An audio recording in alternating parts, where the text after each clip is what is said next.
Todos nós somos chamados por Deus para sair de onde nós estávamos, muitas vezes fazendo a vontade desse mundo, fazendo a vontade do inimigo, muitas vezes.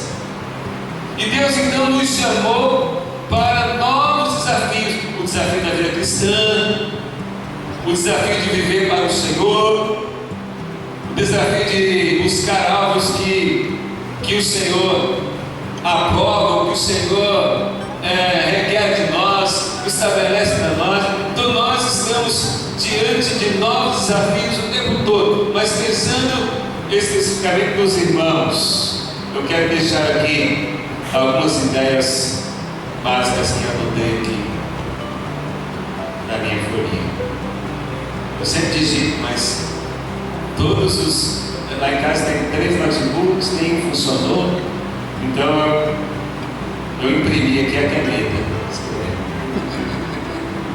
Eu quero deixar apenas aqui, amados, para os irmãos e quem sabe abençoar todos nós, algumas ideias que eu tive nesse texto, para nos auxiliar, para fundamentar a nossa vida diante dos desafios. Então eu quero que os irmãos levem essas palavras aqui para essa nova etapa da vida, para esses novos desafios que Deus colocou, está colocando diante dos irmãos, para todos os irmãos.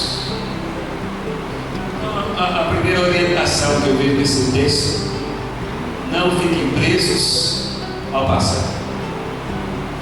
E eu não estou falando aqui, amados, para que vocês esqueçam o passado. Jamais. Passado tem relevância na nossa vida, ele é que nos constitui ou faz parte daquilo que nós somos. Nós chegamos até aqui por conta de tudo aquilo que nós vivemos, de tudo aquilo que nós já experimentamos, já erramos, já fizemos. Então não é esquecer, mas não ficar aprisionados. Eu penso que essa é a ideia que o Senhor quer colocar no coração de Jesus. Não fique aprisionado. Moisés fazia assim, conduzia desta maneira.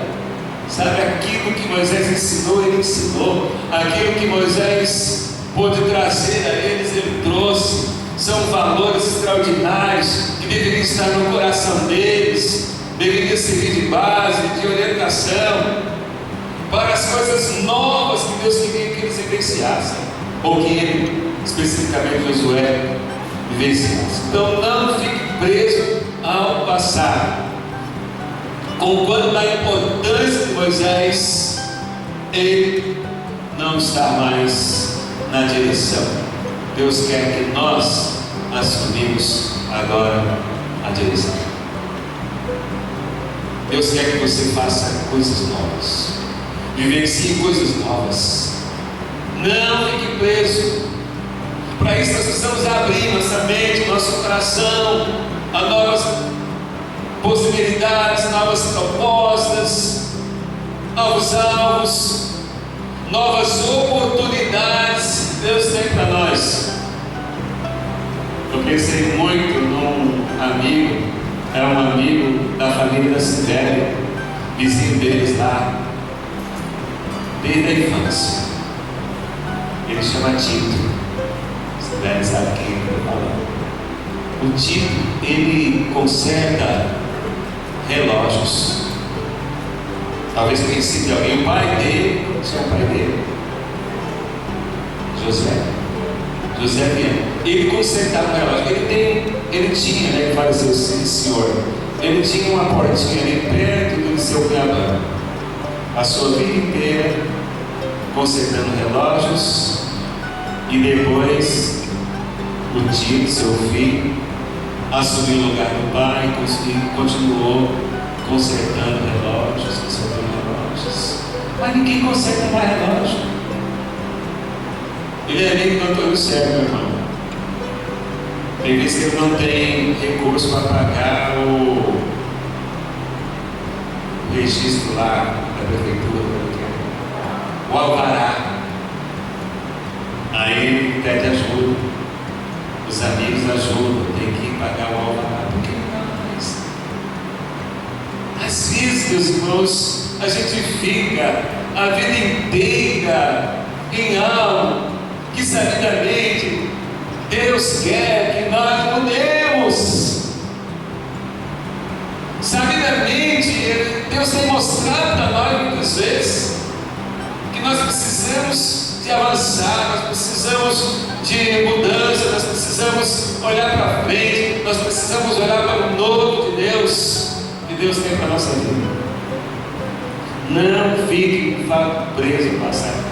Ame o passado, ame as experiências, tudo aquilo que Deus permitiu viver aqui, nunca vai se apagar. Vamos lembrar com saudade, mas não refém. É isso que Deus queria para a vida de Josué. Não fique refém das coisas que Deus permitiu viver dentro do seu tempo. Há um tempo para todas as coisas. Deus permitiu viver. Mas o que Ele quer de nós é mudança. E eu acredito que essa decisão que vocês foram pensar, foi planejada, foi direcionada e agora está diante de possibilidades novas. Que Deus realmente abençoe essa possibilidade. Segundo a série que eu pensei, sempre a disposição para enfrentar novos inimigos. Moisés tinha tirado esse povo aqui do Egito. Eles eram especialistas em enfrentar as agruras dos egípcios. Passamos muito tempo ali, então nós fizemos mestrado em enfrentar o inimigo do Egito. Não abra essa possibilidade. Deus é tão bom. Deus é tão bom. Escuta o que eu vou falar. Não precisa concordar agora.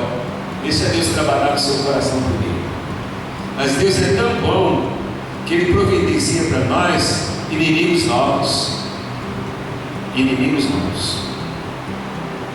Tem inimigos que já foram vencidos, inimigos que já a gente fica com aqueles inimigos no nosso coração. Ai, falou aquilo para mim, aquele inimigo me tratou mal, aquele inimigo, sabe, bagunçou tanto a minha vida, aquele inimigo fez isso, e a gente fica nutrindo aquilo. Deus quer que você enfrente novos inimigos, novas batalhas, novos desafios, inimigos novos, para você ter vitórias novas.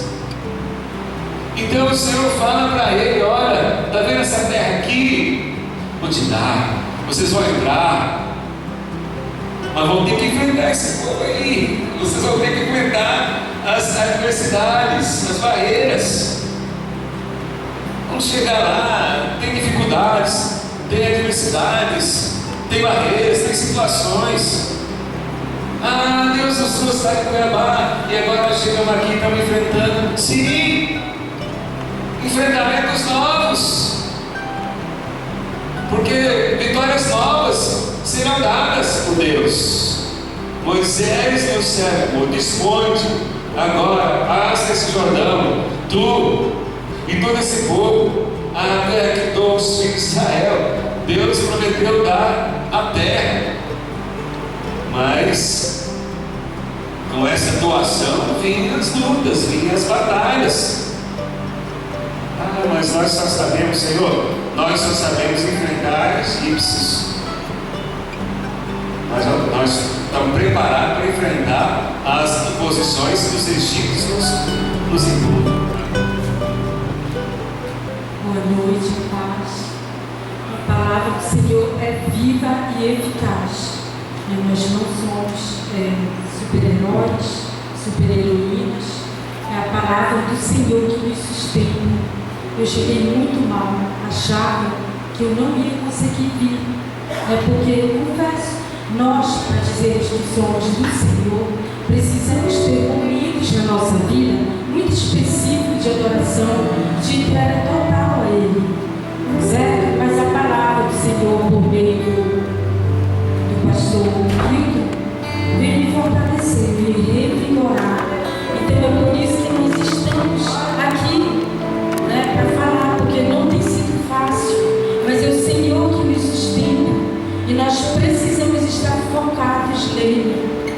mais coisas, ele acrescenta.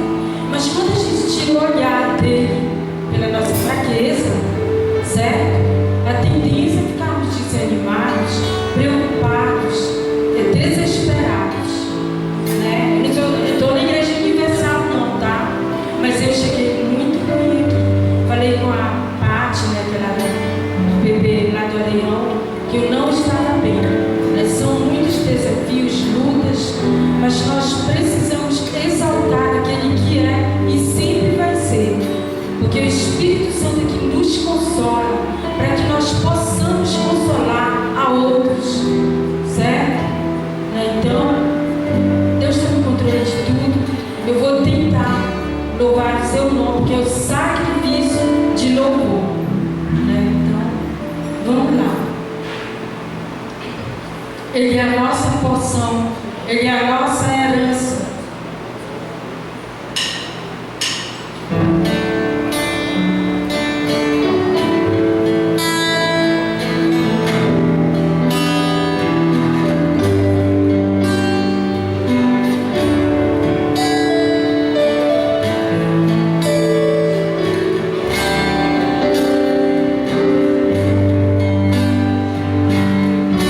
Tu és minha porção.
foi uma das responsáveis para o crescimento espiritual do Ian aqui.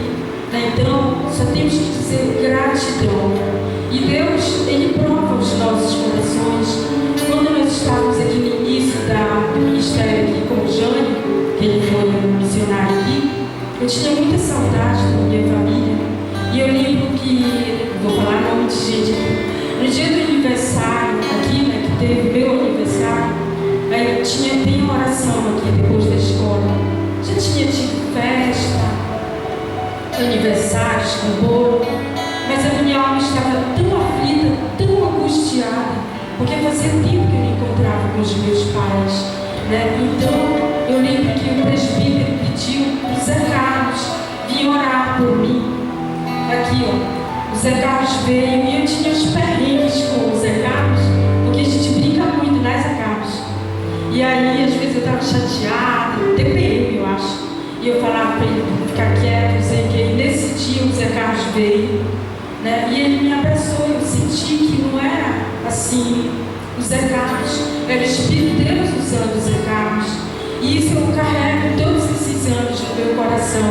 Ele foi muito importante, uma das experiências que eu tive aqui, né? Se eu for falar para vocês, cada um aqui, eu gostaria tanto de falar, mas eu posso pecar por não citar alguns nomes, né? E o Zé Carlos, ele orou no dia do meu aniversário, e era o presente que eu queria nesse dia, a oração, sabe? Eu precisava daquilo, eu não acreditei, eu disse, Deus, foi o melhor presente, foi aquela oração. Eu tive um dia repleto de muita alegria e eu pude vir adorar a Deus, né? E a Adna, como é a vizinha aqui da igreja, quantas vezes ela me pegou chorando, muito desanimada. O Espírito Santo, ela nem era de vir tanto aqui, ela entrava assim, pegava desesperada, chorando com saudade, muitas lutas. Então, lutas e muitas vitórias, muitas alegrias, né? Que a gente teve que obedecer ao Senhor, custe que custar, igual a gente está fazendo sacrifício de louvor. Mas, gente, eu falo demais, né? E eu queria falar tanta coisa, mas amém. O Senhor está cuidando do nosso coração. Nessa hora da mensagem, que Deus trabalhou profundamente hoje com a palavra do pastor Hilton, que foi usado por Deus. Eu estava muito desanimada, vocês sabem, dos últimos acontecimentos. Quero agradecer cada um dessa igreja, os que não são daqui, que até hoje nos acompanham. É muito importante isso para nós, tá? Então, eu vou parar de falar, amém? E peço oração por nós. Bom, vou cantar uma canção aí que é talvez muitos não conhecem, mas é uma canção que é do Santa G3, os meninos, a juventude gostou. Acho que se o Diogo estivesse aqui, né? O Diogo ia lembrar dessa canção, mas é uma canção do Santa G3 que chama Naves Imperiais. É um momento que a gente viveu aqui com a juventude, então eu passei para os meninos essa música que eu queria cantar, tá bom? O irmão vai tocar aí, eu vou levar essa música. Lá, Bruno.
Agora eu vou cantar essa canção, tá? Rapidão.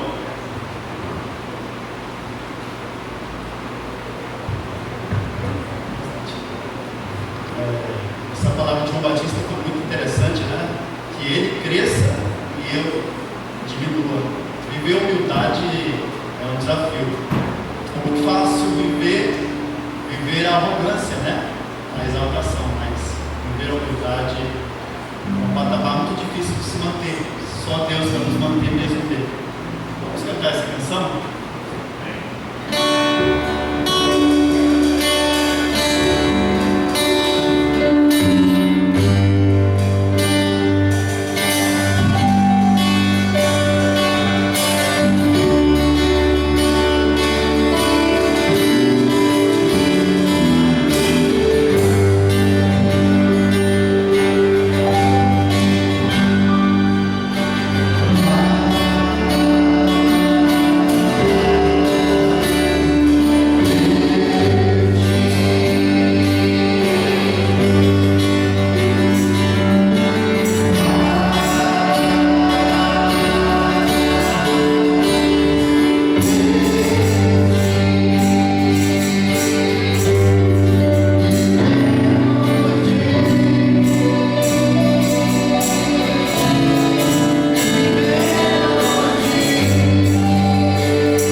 egoísta, hipócrita, falso, mentiroso, prostituto, beberrão, que vivia uma fé falsa, que escondia a Bíblia, uma Bíblia pequena no bolso, quando o vizinho não me ver quando eu ia para a igreja, porque depois da igreja eu ia para beber, passava 2 dias fora de casa e só voltava na segunda. Mas certo dia Deus me tira de Macapá e me leva para Belém para mostrar como estava o meu coração e para me ensinar quem Ele era, para eu realmente conhecer quem Ele era. Eu batia muito no peito e dizia: eu sou calvinista, eu discutia com quem era arminiano. Olha, eu sou calvinista, mas eu não conhecia quem era o Calvino. Olha, eu sou eleito em você. E aí, um dia Deus mostrou que essa discussão não levava a nada, eu era perdido. E Deus me fez ver que eu tinha chamado, mas não estava preparado para o chamado. O Senhor me levava para Fortaleza para mostrar quem eu era, a podridão que estava no meu coração. Mas quando chegou em Belém, Deus me mostrou quem Ele é. Porque eu não dependia mais de dinheiro. Para um homem não ter dinheiro é muito difícil, né? Porque ele quer sustentar a família. Mas eu fui depender da minha esposa, do pastor a Nilce, que me sustentava. E era muito pequenininho, então eu tive que ficar com ele. Mas, irmãos, foi o período que Deus mais me preparou